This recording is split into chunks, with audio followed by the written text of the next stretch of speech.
YouTube. So today we're going to be talking about how you can get abs. Now, before I really get started on this video, man, there's, I think, 3 of y'all that have asked for separate videos. Omar the Bag Chaser on Instagram, I ain't forget about you. You asked for a video on how to work your way into the gym as a beginner, how to get started in the gym. Trust me, that video is in the works. It's coming soon, but there's just so many videos I gotta put out and create. It takes time. And then there was one other guy. Off the top of my head, I forget your name, but you were asking for a 3-day workout routine for a 16-year-old. I got you too, bruh. These videos are coming. Just hold on. Please be patient with me. So, abs. Talking about how to get abs. Maxwell McBride 3692 asked me, Congo, can you make a video? Congo, can you make an ab video? I used to have them. I'm 6'3". I've been drinking liquor lately. I lost them. Can you make a vid when and how to get them back? Also, can you give some beginner gym workouts for Planet Fitness? So the beginner gym workouts is going to be in the other video that I post coming soon, talking about how to be successful as a beginner in the gym. So that's going to be a separate video, but I'll definitely put you on game with the abs, man. I'm at Walmart right now. I don't shop at Walmart, but I plan on going in there and showing you guys the kind of foods that I eat to stay lean, because having abs really comes down to your body fat percentage. What's the saying? Abs are made in the kitchen. That is 100% a fact. Yes, your abdominal muscles, they're muscles. You can work them out, get them bigger, stronger, whatever. But your abs are not going to be visible unless you are below a certain body fat percentage. It may be different for some people. For me, I still have abs at 16, 17%. Some people, you got to be below 15 to have them. So this is what my abs look like as of yesterday when I recorded this video. I know I'm not the leanest right now, so my abs ain't crazy, but this is what my abs look like at the leanest I ever been. So I got the qualifications. I can tell you guys exactly how I got where I'm at. Now, first off, we're going to clear up some misconceptions. A lot of people think that you can do particular workouts to lose belly fat. That's not how it works at all. I know the other day when I was getting my hair retwisted, my loctician, she was asking me different workouts she can do to lose fupa fat and lose underarm fat. And I told her, I said, look, shawty, you cannot work out specifically to lose fat in one area. That's not how it works. Doing arm workouts, shit like that is not going to make you lose your underarm fat. Doing more ab workouts is not going to make you lose belly fat. That's not what matters. What matters is your body fat percentage. Anybody that tells you otherwise, they're lying to you. The reason why you need to lower your body fat percentage is because your abs are covered by a layer of fat. And the less fat you have, the more visible your abs will be. This is exactly why you see skinny dudes that don't work out at all, but they still have visible abs, because they have a very low body fat percentage. Another factor that contributes to how visible your abs are is your genetic fat distribution. To a certain extent, it does come down to your genetics. This is exactly why I said some people, like myself, I can still have abs at 16, 17% body fat, but other people, they have to be much lower. It really comes down to how your genetics have determined that fat will be distributed across your body. I'll give you an example. For some people, whenever they begin to gain weight and increase their body fat percentage, a lot of that fat, the first place it shows up is in the love handles. For other people, the first place the fat shows up might be in their belly, their stomach. For other people, it could be underneath their arms. For other people, it could be in their chest, their back, whatever it may be. That is simply a matter of genetics. Your genetics decide how the fat is distributed across your body. Unfortunately, if you're one of those individuals who immediately puts on fat on their stomach when they begin to put on weight, you're going to have a lower body fat percentage to have visible abs than somebody such as myself. Because when I get fat, the fat does not go to my stomach. It goes to my love handles. I can still have visible abs at a higher body fat percentage simply based on my genetic fat distribution. So now that you understand you need to drop your body fat percentage to have visible abs, how do you go about doing that? 2 words, calorie deficit. That's it. That's simple. You need to be burning more calories than you consume. For some people, that might mean you need to be eating less calories. For other people, that might mean just be more physically active, burn more calories. And obviously, burning more calories is just as simple as you going to the gym, working out more, maybe doing more cardio, getting more steps in. But on the flip side, if you want to take in less calories, consume less calories, you need to change your diet. A lot of people have a difficult time dropping their body fat percentage because they're constantly eating a bunch of high calorie bullshit. Fast food, junk food, all that kind of stuff. So what I'm about to do for you guys right now, I'm gonna run up in Walmart and I'm gonna show you guys the kind of foods that I eat and the kind of foods that I stay away from. Oh yeah, another thing I forgot to mention too when I was in the car, you need to be counting your macros, counting your calories. You can't just get into the game as a beginner trying to figure out your body and just think you can eat whatever you feel like eating and expect to have abs. That's not gonna work. You're not gonna be getting in enough protein. You're not gonna be getting in enough calories, or you might be overeating, eating too many calories if you're not counting your macros. Eating too many calories is a lot easier than you might think, because a lot of the foods that you eat, it doesn't feel very filling, but then you look at the nutrition label and you be like, damn, that's 500 calories. You're not gonna have abs eating like that, man.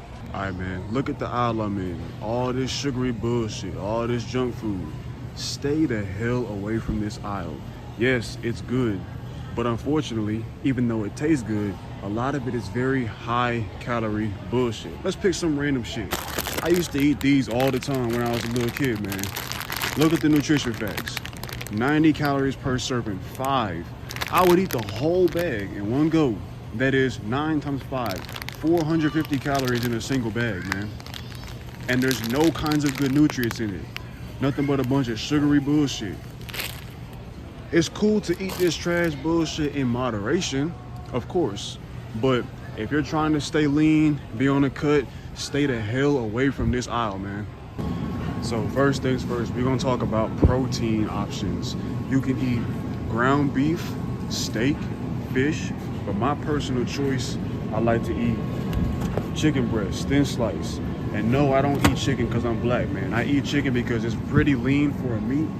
Doesn't have that many calories, but it has a lot of protein for the amount of calories in it. That's what I eat. And if you ask anybody that knows me in real life, I eat chicken every single meal. That's the only protein source that I consume. But not everybody likes to eat chicken 24/7 like me. So if you're gonna come over to the red meat, the ground beef, stay away from this bullshit. You see this?